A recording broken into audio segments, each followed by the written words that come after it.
diretamente do salão da Livraria Valer Teatro. A literatura amazonense ganha voz com a estreia do livro Nas Margens do Rio Amazonas. E eu estou aqui com o autor dessa obra, Heber Bentes, que vai contar um pouco, né, dessa estreia e vai falar também a inspiração para a criação dessa obra literária amazonense. Bom, primeiramente a história Nas Margens do Rio Amazonas, ela nasceu com as histórias que meus avós me contavam ao redor da mesa.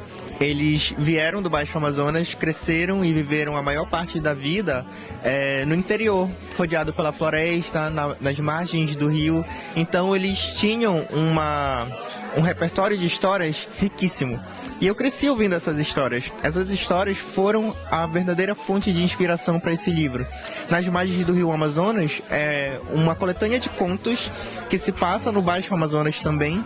E esses contos, eles se entrelaçam. Os personagens vão se encontrando e tudo isso cria uma atmosfera de comunidade, que era exatamente a intenção do livro, de repassar essa impressão de que nós estamos lidando realmente com uma comunidade que existia ou que existe em algum espaço aqui do Amazonas. Eu acredito que mostrando que as nossas histórias são singulares. É porque esse é um traço muito forte. Hoje em dia, o espaço literário está saturando de pessoas que veem um livro que, eu achei esse daqui legal, eu quero replicar, eu quero fazer igual, mas não existe essa necessidade.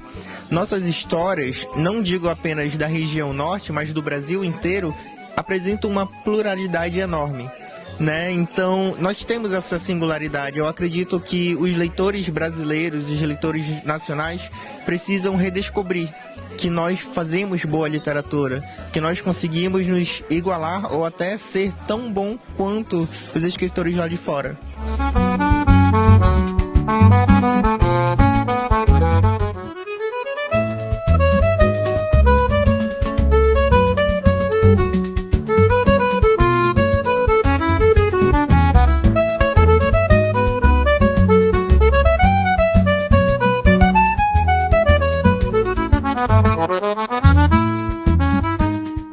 Aqui também com Neisa Teixeira, que é coordenadora da Editora Valer, que vai falar um pouco desse lançamento, dessa estreia também, né? E dessa influência da literatura amazonense aqui na nossa região. É que nós temos que criar um movimento literário forte.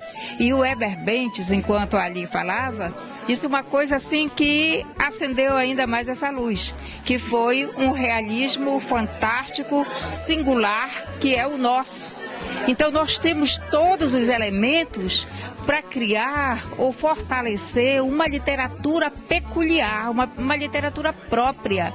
E sair daqui para o Sudeste, para o Sul e para outros lugares do mundo, que nós temos autores no mundo, por exemplo, Milton Atum é um exemplo, Márcio Souza também, não é? E levarmos as nossas histórias, nossa cosmovisão, as nossas cosmovisões, que não é só uma, o nosso povo. Então, o Heber é um autor estreante, esse é o seu primeiro livro, que é resultado do Prêmio Frauta de Barro, que é um incentivo proporcionado pela Editora Valer para novos escritores. Na verdade, o que nós procuramos é novas vozes, novos escritores. Então, nós fizemos o Frauta de Barro em 2023, agora em 2025, no mês que vem, nós abriremos novamente o Frauta de Barro para 10 autores. Faremos essa seleção, que é o meio da editora catalisar autores novos. Então, o Heber estava dizendo aí, disse enquanto apresentava o livro dele,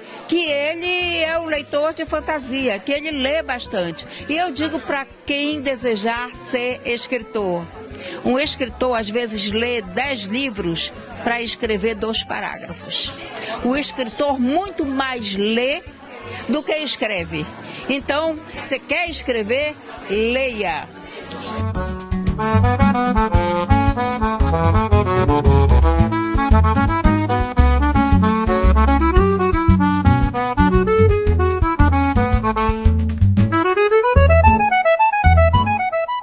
Então, qual é o nosso interesse? É dar voz a todos os amazônidas. Ele mandou o texto e eu fiquei encantada. Lendo o texto que ele me mandou, eu voltei na memória a minha infância. Desde as primeiras palavras eu comecei a focar muito em fantasia.